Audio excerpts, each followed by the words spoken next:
Bonjour et bienvenue à Vie de foi. Aujourd'hui, nous allons parler comment Jésus bénit les familles spirituelles et naturelles. Bonjour Léa de Boulogne. Bonjour. Bonjour, Pasteur Joël. On va étudier ce sujet merveilleux ensemble. Oui. Vous êtes déjà bénis et vous avez une belle famille naturelle. Vous avez des enfants et vous avez aussi votre famille spirituelle. Oui.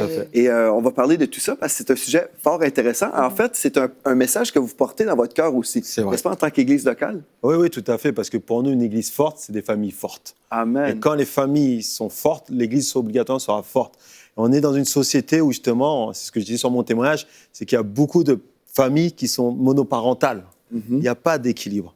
Et justement, moi, je crois que l'église aujourd'hui a besoin justement d'un équilibre sur qu'est-ce que Dieu attend de la famille. Oui. Et on aime prêcher sur ça, nous, justement, sur ces thèmes-là, sur le mariage, sur l'éducation des enfants, parce qu'on croit à ça.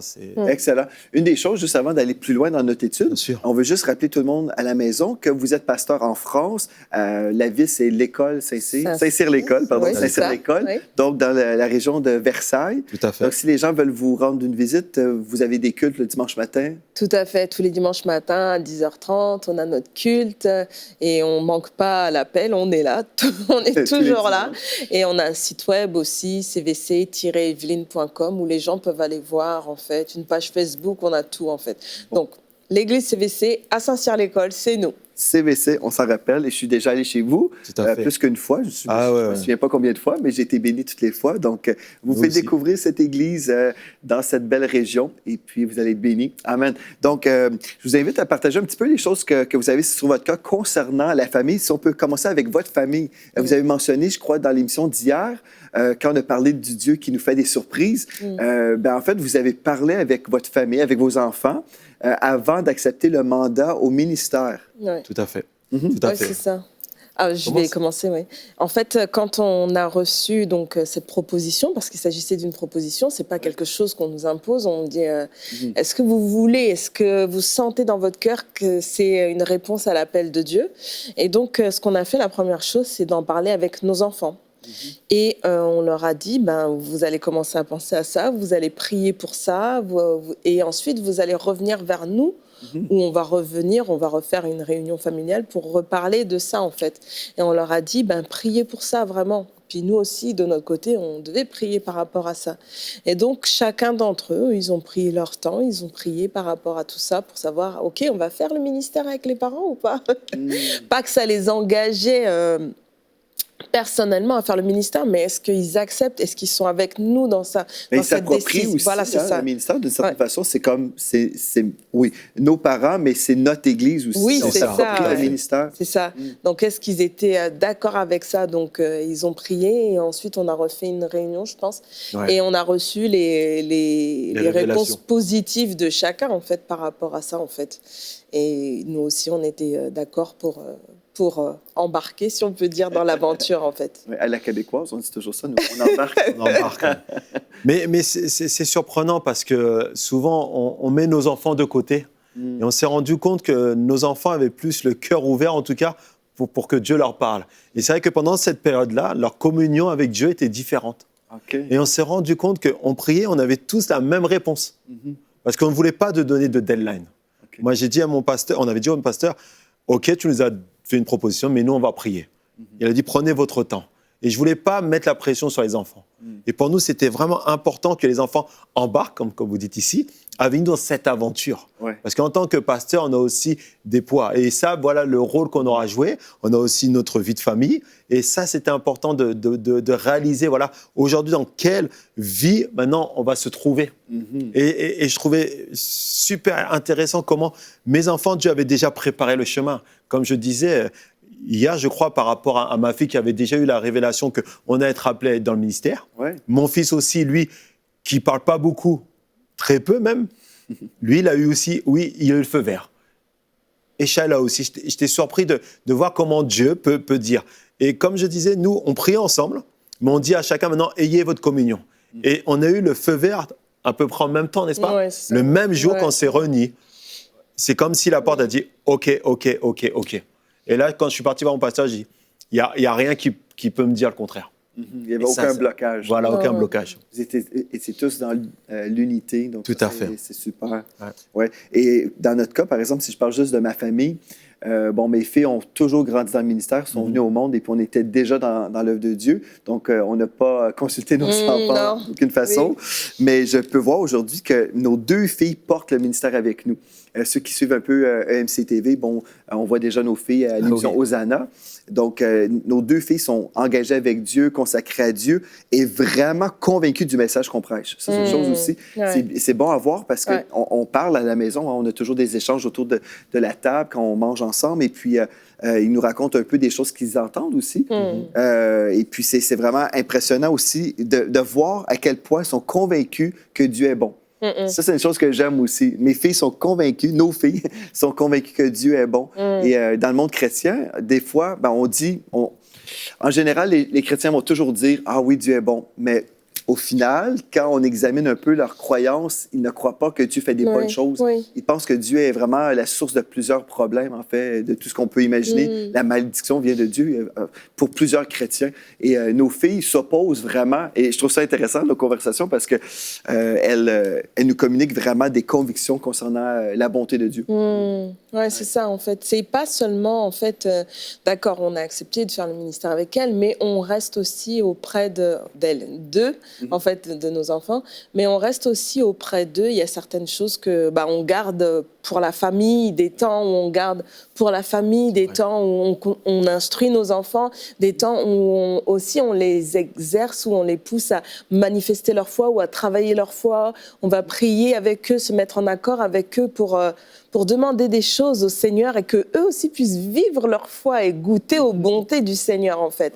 On ne vit pas une vie chrétienne indépendante de notre famille. Non, notre vie chrétienne, elle est vraiment associée à notre famille et c'est ensemble qu'on fait les choses, en fait. Comme ça, on grandit, on croit ensemble et les enfants, de la même façon, croient, ça va être nous, en fait. Ils goûtent vraiment à ça. C'est super. Je sais qu'il y a des personnes aujourd'hui à la maison qui vous écoutent et qui disent, c'est super pour vous, vous êtes pasteur, donc vous avez une famille chrétienne, les enfants sont chrétiens, mais c'est parce que vous êtes pasteur. Vous ne connaissez pas ma vie. Chez moi, c'est vraiment difficile. J'ai des enfants rebelles. Peut-être il y en a ici, peut-être vous suivez aujourd'hui, puis vous avez des ados qui sont vraiment difficiles, et puis vous vous posez la question, est-ce que Dieu peut intervenir ou est-ce que vous avez une grâce spéciale parce que vous êtes un homme et une femme de Dieu? Non, il n'y a pas de grâce spéciale. Ça n'existe pas, en fait. Mais on ne laisse pas non plus aussi nos... Comment dirais-je ? Je vais dire, on prie pour nos enfants aussi. On les met face à leurs responsabilités aussi en tant que chrétiens. Mais on les entoure aussi de notre amour parce que c'est pas en les attaquant que les choses vont venir. Non, mais la prière aussi va aussi arroser tout ce qu'on a pu donner comme parole. C'est pas juste les paroles qui font le travail, mais aussi la prière derrière, toutes ces choses. Et on n'est pas exceptionnel. Non, on n'est pas, c'est pas parce qu'on est des pasteurs qu'on est exceptionnel, non, pas du tout. Hein. Mais je me rappelle qu'on s'est basé sur ce que Josué dit. C'est ce que j'avais dit sur Josué, chapitre 24, au verset 15, sur la dernière partie. Il dit « Moi et ma maison, nous servirons l'Éternel ». Il dit, voilà, que décides-tu aujourd'hui ?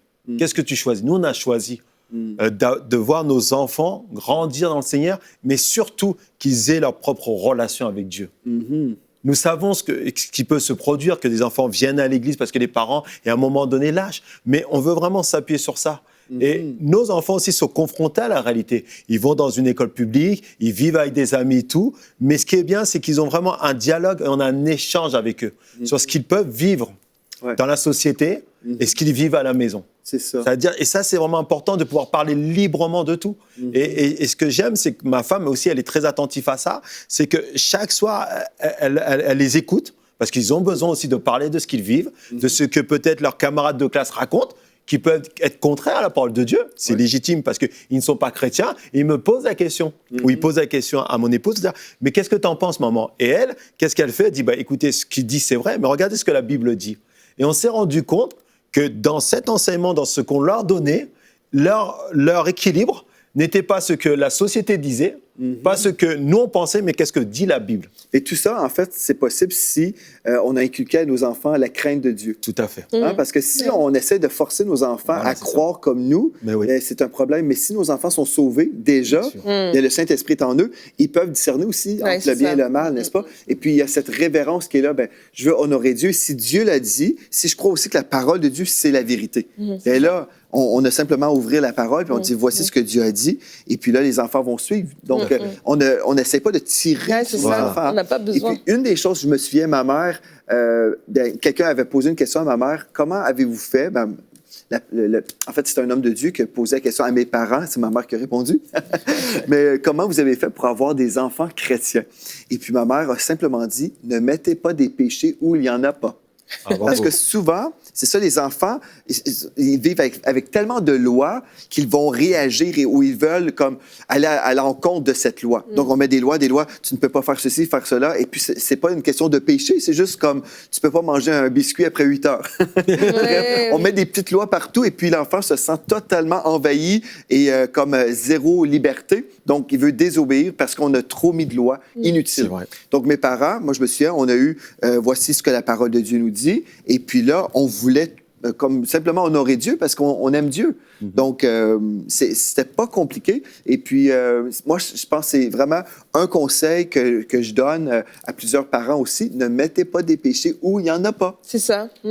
C'est ça. Mais en plus, même quand on reçoit des personnes qui vont nous parler de leurs ados, de leurs jeunes, etc., mais ils disent, mais il fait ça, mais ça, c'est pas bien. Mais il fait ça, mais ça, c'est pas... Mais il fait ça. Mais est-ce qu'il peut vivre aussi un petit peu? C'est un ado, il faut le laisser respirer, vivre, faire ses propres expériences. Ça ne veut pas dire qu'on va lui dire oui, va en boîte de nuit, boire de l'alcool et puis faire n'importe quoi avec ton corps. Non, c'est pas ça.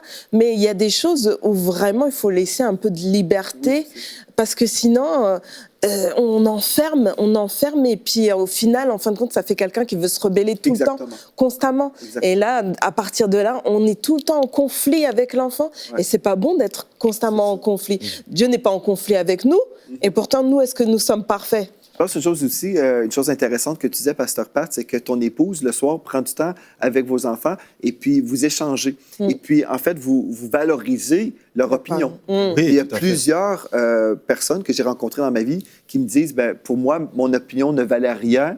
Mon père ou ma mère me disait, tu fais ceci, tu crois ceci. Et puis, c'était juste comme ça.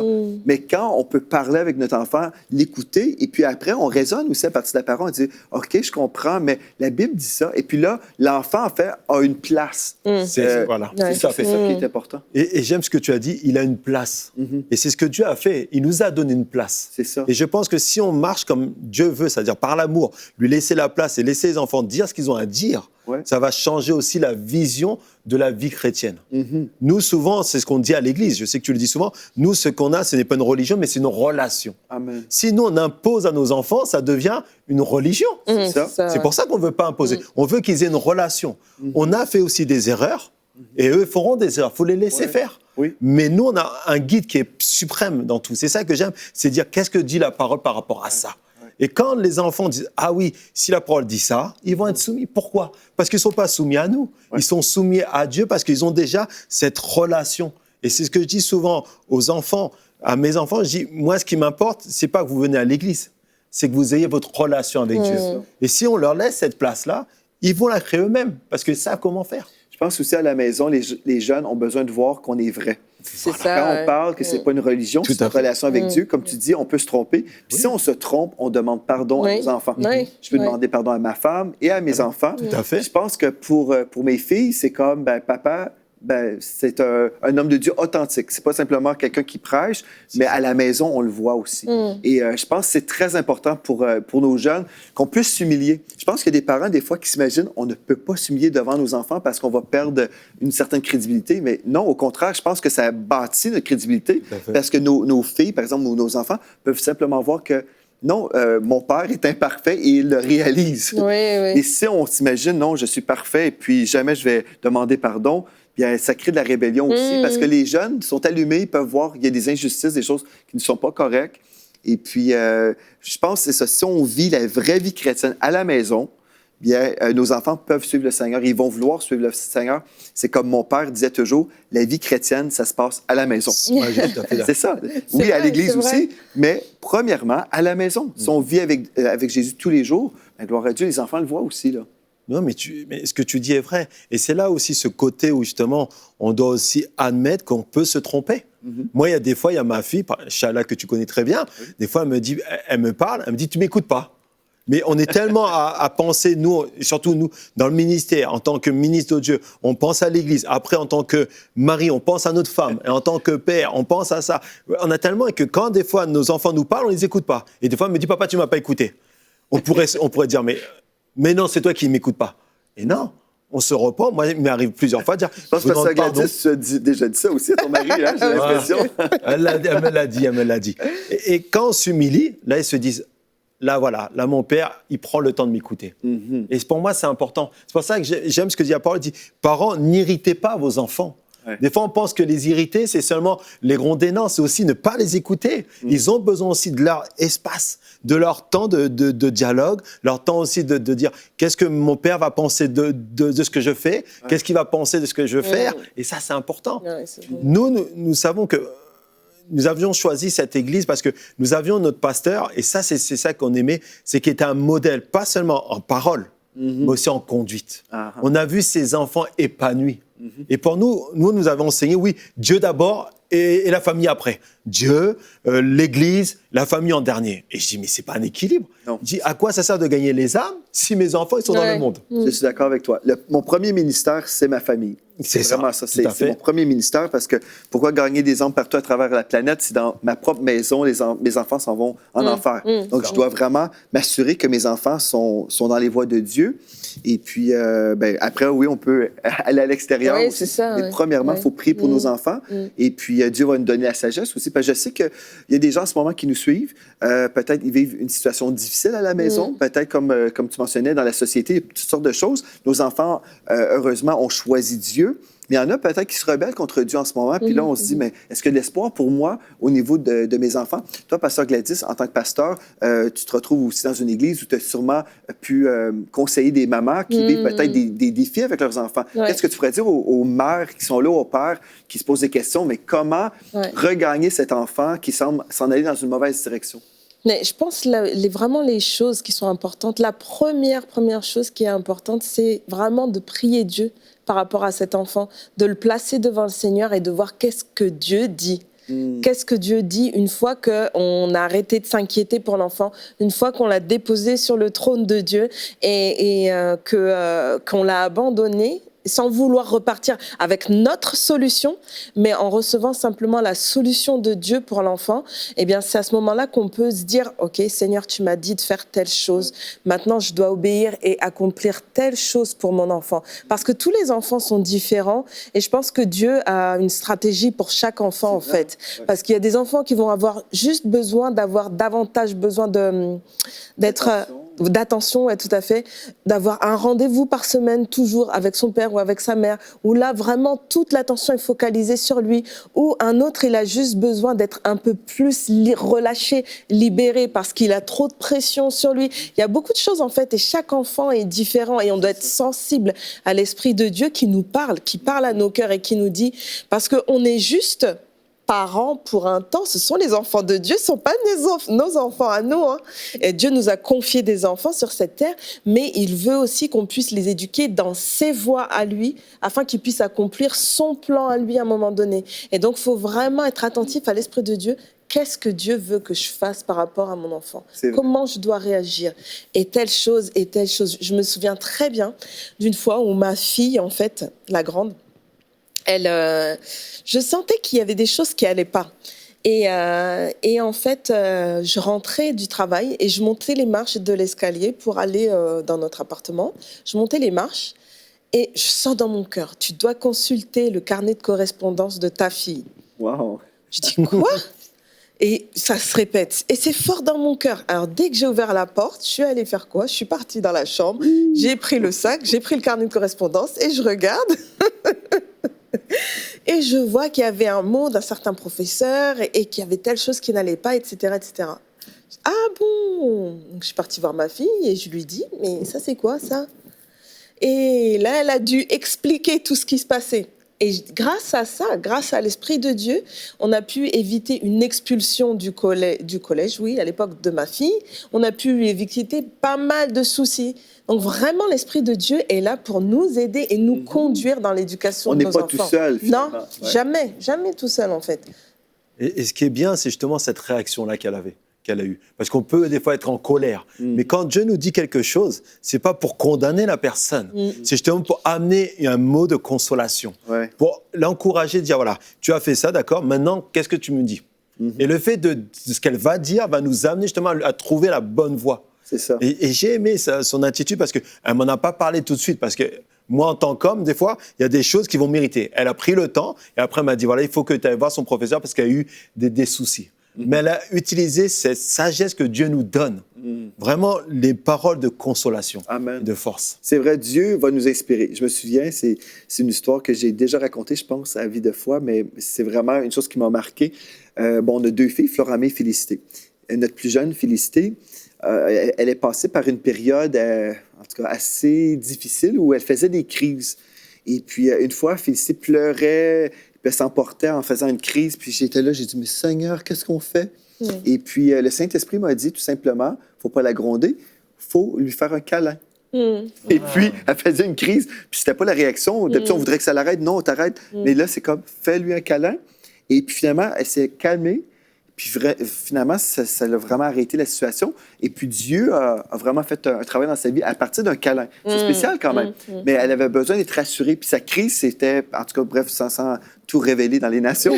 Mais bref, Dieu a travaillé par un câlin. Oui. Donc Dieu, comme tu dis, Pasteur Gladys, il va avoir des stratégies différentes selon les besoins, selon nos enfants qui sont tous différents. Et là, on peut rebondir pour l'Église locale. Donc Dieu nous donne des stratégies pour notre famille à la maison, la famille naturelle, mais la famille spirituelle aussi. Dieu nous donne des stratégies aussi pour prendre soin des brebis qui sont là. Parce qu'il y a toutes sortes de situations familiales différentes, là. Oui, non, c'est vrai que cette sagesse qu'il nous donne aussi pour notre famille personnelle, elle nous donne aussi pour notre famille spirituelle. C'est-à-dire qu'il y a des personnes dans l'Église qui passent par des difficultés. Il y a des fois, il faudra les reprendre. Des fois, il faudra parler avec amour. Des fois, il faudra rien dire, mais toujours faire selon ce que Dieu dit. Et ça, c'est une chose qui est difficile. Parce que nous, en tant que ministre, parce que là, on va parler vraiment de la famille spirituelle, en tant que ministre, on a des plans et des projets. Et souvent, on part comme ça, sans réfléchir. Et c'est là où je pense qu'on fait beaucoup de catastrophes. Mais si on consulte Dieu, c'est pour ça que j'aime ce psaume qui dit « Celui qui bâtit, il bâtit en vain. Si c'est l'Éternel qui bâtit. » Et j'aime ça. Parce que je me rends compte que même l'œuvre ne nous appartient pas. Non. L'Église nous appartient à Dieu. Et il sait comment la composer de chaque personne et de chaque situation. Parce qu'il a déjà tout pourvu. Mais toi, en tant que pasteur, ou les deux, vous priez en fait pour les gens de votre Église, n'est-ce pas? Et vous avez reçu une onction pour ces brebis qui sont dans votre bergerie. Et on comprend que chaque brebis appartient au Seigneur Jésus. Amen. Mais en ce moment, ces brebis-là sont entre vos mains. C'est sous votre charge spirituelle. Donc, vous priez pour vos brebis, vous vous assurez qu'elles vont bien. Mais pour les gens, par exemple, comme tu dis, des fois, il faut corriger aussi. C'est pas parce qu'on veut ou qu'on aime ça, mais c'est par ce désir de vouloir protéger, n'est-ce pas? Bien sûr. Oui, mais la parole le dit. Hein. La parole, elle est là pour instruire, corriger. Et souvent, on oublie ça. On pense que quand on dit que Jésus est amour, il ne disait jamais rien. Et pourtant, quand il est rentré dans le temple, qu'est-ce qu'il a fait? Un dégât. Hein, voilà, il a fait un dégât. Mais c'est la réalité. Mais moi, je crois que la correction aussi fait partie de notre discipline. Nous pour être bénis, en fait. Voilà. Et nous parlons toujours de disciples. Mais dans le disciple, il y a la discipline. Il y a une façon de marcher. Et Pasteur Gladys peut le dire, parce qu'elle est aussi le leader du groupe de louanges. Et quelquefois, il y a besoin. Ouais, c'est vraiment la chose que moi, j'aimais le moins. Je comprends. que j'aimais le moins. Mais je me suis rendu compte, en fait, que les gens...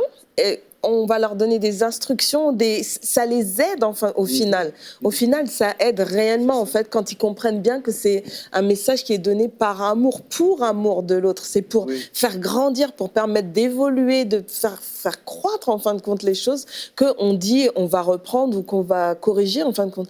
Le but, c'est vraiment de permettre de grandir. C'est comme les enfants, en fait. Quand on les reprend ou quoi que ce soit, la correction n'est pas faite pour casser les personnes. C'est pas ce qu'on recherche. Quand on est dans un lieu où on est cassé, faut se poser des questions à un moment donné, en fait. Parce que Dieu veut pas qu'on soit cassé. Il est le bon berger et il nous envoie vers des bons bergers et pas des mauvais bergers. Alléluia. Ben, en terminant cette émission, je sais que des gens qui ont des besoins dans leur famille, à la maison, mais il y a d'autres personnes aussi qui sont dans une famille spirituelle, mais qui ne ressentent peut-être pas que c'est leur famille spirituelle. Peut-être ils n'ont pas un sentiment d'appartenance ou peut-être ils ont été blessés dans cette église-là. Mais je crois que Dieu est capable d'intervenir soit à la maison ou même dans la maison spirituelle de Dieu. Dieu est capable de faire des miracles, mais on doit s'approcher de lui. Et on doit vraiment demander qu'il nous parle, n'est-ce pas, pour recevoir sa sagesse, ses stratégies. Et peut-être une des stratégies, c'est de s'humilier devant Dieu aussi et dire, Seigneur, peut-être j'ai mal agi avec mes enfants, peut-être j'étais trop strict, parce qu'on est pour la discipline. Mais la discipline avec amour est toujours la discipline qui a été inspirée par Dieu. Pas pour mettre toujours des barrières, pour empêcher nos enfants de respirer finalement. Mais vraiment, je pense, si on est prêt à vraiment se poser des questions, se remettre en question et dire, Seigneur, est-ce que j'ai mal agi avec mes enfants, avec mon épouse, mon mari? On se pose des questions et on laisse le Saint-Esprit nous révéler. Si on est vraiment ouvert, et si c'est dans notre église locale, admettons, ça ne va pas très, très bien, on ne se sent pas bien dans notre église, des fois, quand ça ne va pas bien, on s'imagine, bien, c'est la faute du pasteur, ou c'est la faute de la femme du pasteur, ou celui qui fait l'école du dimanche. Mais des fois, on devrait se regarder et dire, est-ce que c'est possible que moi, j'ai manqué d'amour, j'ai manqué d'honneur? Est-ce que c'est possible que moi, quand j'entends une prédication, au lieu d'écouter et recevoir pour moi-même, je décortique pour critiquer? Bref, on devrait s'arrêter des fois et on va être gagnant, finalement. Mais c'est Donc, peut-être vous pouvez vous accorder avec moi. On va prier ensemble pour toutes les personnes dans le besoin en ce moment. Je prie pour vous que ce soit un problème dans votre famille, à la maison ou dans la maison de Dieu. Père éternel, on veut prier pour chaque personne aujourd'hui qui est là, qui dirait, Seigneur, je veux vivre une percée dans ma famille à la maison, une percée dans ma famille à l'Église. Je prie, Esprit de Dieu, maintenant que tu puisses parler à mes frères et mes sœurs qui ont besoin d'entendre ta voix, qui ont besoin de recevoir une stratégie de toi, justement pour effectuer des changements. Seigneur, tu veux que chaque frère et sœur qui suivent cette émission aujourd'hui, qui puissent vivre pleinement ta bénédiction dans le nom de Jésus. Et on veut s'accorder maintenant dans les nations, partout à travers les nations où ce message est véhiculé. On prie dans le nom de Jésus que tu restaures, Seigneur. Tu restaures des familles, tu restaures des couples aussi qui vivent dans des querelles. Oh Seigneur Dieu, tu es le Dieu de paix et nous déclarons que la paix de Dieu vient envahir les foyers. Seigneur, tu bénis les couples, tu bénis les enfants et on prie également que tu bénis les églises et les pasteurs. Il y a des pasteurs qui ont besoin d'être relevés aussi, qui ont été découragés, qui ont été beaucoup trahis et opposés. Seigneur, on prie un rafraîchissement surnaturel sur tous les pasteurs, les épouses de pasteurs et même les équipes ministérielles. On déclare un rafraîchissement spirituel et la bénédiction de l'Éternel sur les deux familles, que ce soit à la maison ou dans l'Église, dans le nom de Jésus. Amen et Amen. Gloire à Dieu. Bien, merci beaucoup, Léa Boulogne, d'avoir été à l'émission Vie de foi. On poursuit demain et demain, on va parler de l'espoir, que toujours de l'espoir en Jésus. Donc, gloire à Dieu et merci à vous aussi d'avoir été là. D'ici à demain, soyez richement bénis.